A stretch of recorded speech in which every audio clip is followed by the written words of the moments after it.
नमस्कार। देखिए, इतिहास में ना अक्सर ऐसा होता है कि एक छोटी सी चिंगारी एक बहुत बड़ी आग लगा देती है। 1857 का विद्रोह बिल्कुल वैसी ही एक आग थी। पर सवाल यह है कि ये आग मेरठ से चलकर राजस्थान तक पहुंची कैसे। चलिए आज इसी कहानी की परतों को खोलते हैं। तो हमारा आज का सफर वो शुरू होता है इस दस्तावेज से। अब ये देखने में तो बस एक पुराना कागज लग सकता है ना? लेकिन असल में ये उस दौर की धड़कन है। ये हमें बताएगा कि कैसे सिर्फ कुछ ही दिनों के अंदर हालात पूरी तरह से बेकाबू हो गए। आइए इसमें छुपी एक एक घटना को बारीकी से समझते हैं। तो कहानी की शुरुआत होती है उत्तर भारत के शहर मेरठ से। वहां विद्रोह की आग लग चुकी थी और उसकी खबर वो तेजी से राजस्थान की ओर बढ़ रही थी। और हां, इस खबर के साथ साथ बढ़ रहा था एक बहुत बड़ा खतरा। तारीख थी 19 मई 1857।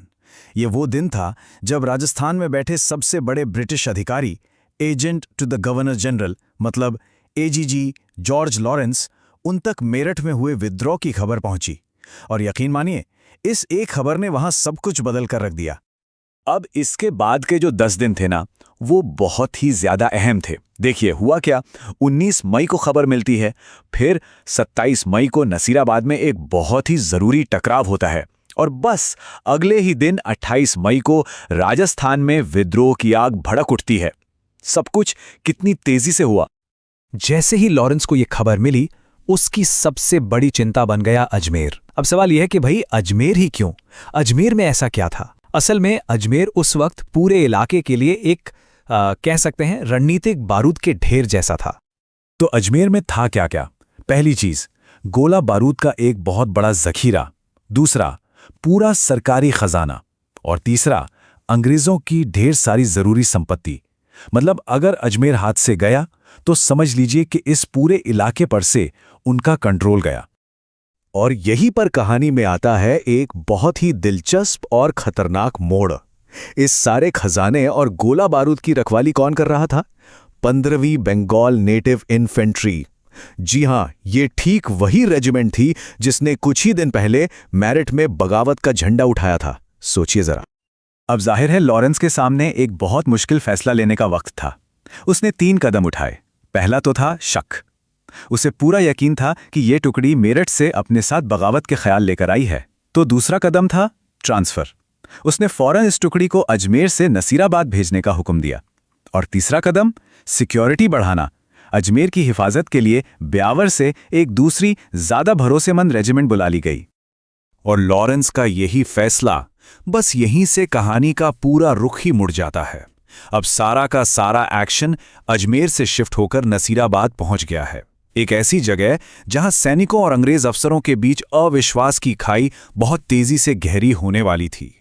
पर सोचने वाली बात तो यह है कि जो सैनिक और अफसर सालों से एक दूसरे के साथ काम कर रहे थे, उनके बीच का भरोसा आखिर इतनी जल्दी, इतनी आसानी से कैसे टूट गया? क्या हुआ था ऐसा?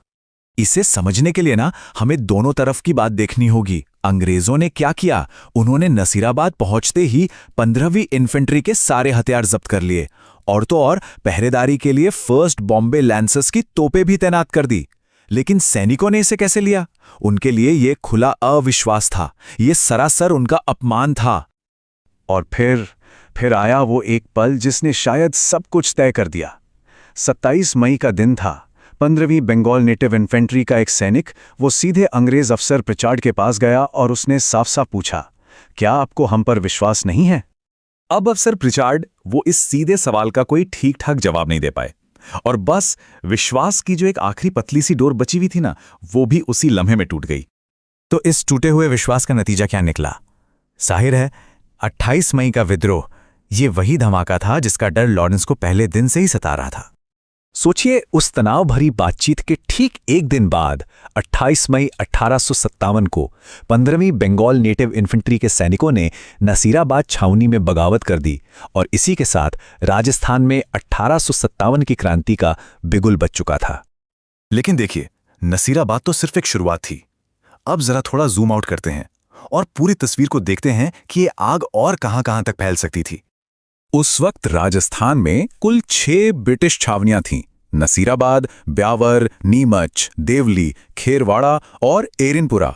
नसीराबाद में जो चिंगारी लगी थी ना, वो अब इन बाकी की जगहों के लिए भी एक बहुत बड़ा खतरा बन गई थी। क्यों? क्योंकि असंतोष की आग तो लगभग हर जगह अंदर ही अंदर सुलग रही थी। तो ये पूरी कहानी हमें एक बहुत बड़े सवाल के साथ छोड़ जाती है कि कैसे महज एक छोटा सा शक, अविश्वास का सिर्फ एक पल सालों से बने बनाए एक पूरे के पूरे सिस्टम को तहस नहस कर सकता है। ये सिर्फ गुजरे हुए कल की कहानी नहीं है, बल्कि इसमें आज के लिए भी एक बहुत बड़ा सबक छिपा है ना? सोचने वाली बात।